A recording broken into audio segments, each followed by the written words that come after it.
Today we're going to dive into a pretty profound warning from history. It's a message that, echoes from the past, but it has some serious relevance for what's happening right now. So let's just get straight to the heart of it. Right, so the core of what we're talking about today starts with this really powerful statement. The Holocaust and Nazi dictatorship remain warnings. This isn't just some fact from a textbook, right? It's a living, breathing piece of wisdom. And it really sets the stage for a crucial idea. History is trying to tell us something, and we have a duty to listen. So, what does it really mean to listen to a warning from history? Let's take a closer look at why these events aren't just sealed away in the past, but are actually super important lessons for us today. Well, for starters, these aren't the kind of lessons you learn just once and then you're done. No way. Think of it more like a muscle that needs constant exercise. Remembering these events is like a vital workout for our society, reminding us just how fragile things can be. Now, to really understand this warning, we need to dissect it, take it apart.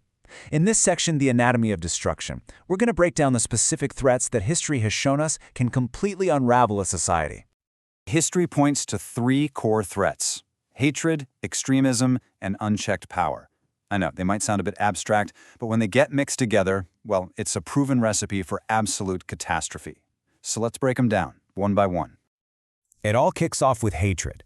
And look, this isn't just about disagreeing with someone. This is a corrosive acid that dissolves empathy by literally dehumanizing other people. It's the weapon used to convince one group that another group is somehow less than human. And that's the first terrifying step toward justifying persecution. Next up, we have extremism. So if hatred is the fuel, then extremism is the engine that gets everything moving. It's the ideology that says, nope, there's no middle ground, no room for debate, and zero need for tolerance. It takes that raw emotion of hatred and turns it into this rigid, fanatical worldview that rejects the very idea that we can all live together. And here's the crucial piece of the puzzle. You can have hatred and extremism just simmering in a society, but it's unchecked power that lets them boil over. This is what happens when you have authority with no guardrails, no accountability, no one to push back. When that happens, the worst ideas can become official policy, and horrific ideologies get weaponized with the full force of the state. But, the warning from history isn't just about the darkness. It's also about the light. It teaches us what we have to build and what we have to defend. And that brings us to the pillars of protection. And this right here lays the whole conflict bare. On one side, you've got those forces of destruction, and on the other, you have their direct opposites, the principles that safeguard our freedom and our dignity. For every single one of those destructive forces, history shows us there is a protective pillar. And what are those essential safeguards? They are democracy, truth, and human dignity. Each one acts as a direct antidote to the forces we just examined. Together, they form our shield. And these aren't just some fluffy, abstract ideals, okay? They have real, practical jobs. Democracy, that's what gives us accountability to stop unchecked power. Things like elections and checks and balances. Truth, held up by things like a free press and open debate, is the ultimate weapon against extremist propaganda.